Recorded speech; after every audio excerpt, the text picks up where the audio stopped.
This is a CBS News Detroit update.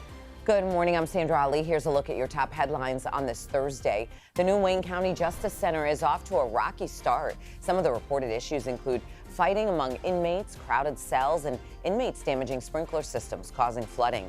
The center opened its doors last week. Attorneys say they're frustrated by a staffing shortage and other issues, leading to extremely long delays to see their clients. Wayne County Executive Warren Evans says getting acclimated to the new complex takes time and adjustments will be made to address safety and workflow issues. State lawmakers hoping new legislation will stop radioactive waste from being shipped to Michigan. State Representative Reggie Miller represents Van Buren Township.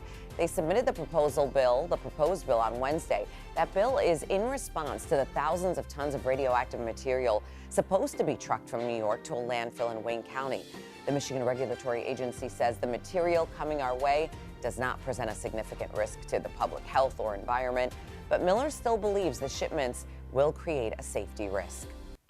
Michigan will be back in the political spotlight today. That's when Democratic Vice Presidential nominee Tim Walz will make a stop in Grand Rapids. Tomorrow, he makes his next campaign stop in Lansing. This comes ahead of the upcoming vice presidential debate, which is on October 1st, hosted by CBS News. Michigan is, of course, a battleground state that could ultimately decide the election.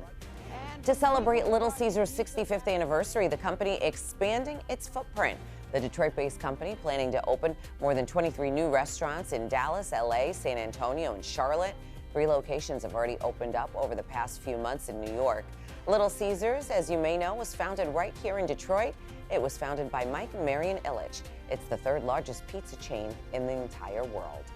Stellantis investing $406 million right now to upgrade 3 factories in Metro Detroit. The company announced $235 million will be spent at the Sterling Heights assembly plant. That's to make a battery-powered Ram truck that goes into production this year. $97 million earmarked for upgrades at the Warren truck plant, and an additional $73 million for the company's Dundee engine plant. Let's go ahead and check in with the next weather meteorologist, Troy Bridges, for a look at that Thursday forecast. Troy, good morning. Good morning, Sandra. Today, like yesterday, we will be tracking some fog across the region. And like yesterday, it will burn off fairly quickly and we'll enjoy plenty of sunshine. Now, we're also going to notice a little bit of smoke mixing in from those fires way out in California and on up into Canada. Now, our high temperature today going above the average to 85 degrees with no rain in the forecast for the next several days. Temperatures staying mild through the evening if you've got some evening plans. As late as 6 p.m. we're at 81 degrees. By 8 p.m. we're still at 75, again after warming into the mid-80s for most regions today. There's the next weather futurecast, and it's hard to find a cloud out there into the afternoon today. Again, we'll see some of those milky skies at times from some of that smoke trying to build in. Then tomorrow morning, still a chance for a little bit of patchy fog to develop, but the big story for the next several days will be dry conditions, sunny skies,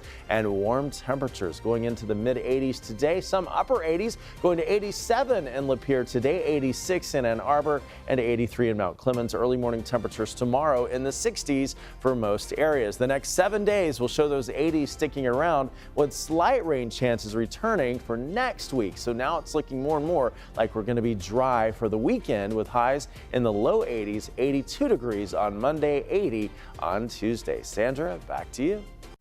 Sounds good, Troy. Thank you. That's a look at your headlines. We'll be back later today covering stories that matter to you on air and streaming on the CBS News app and Pluto TV.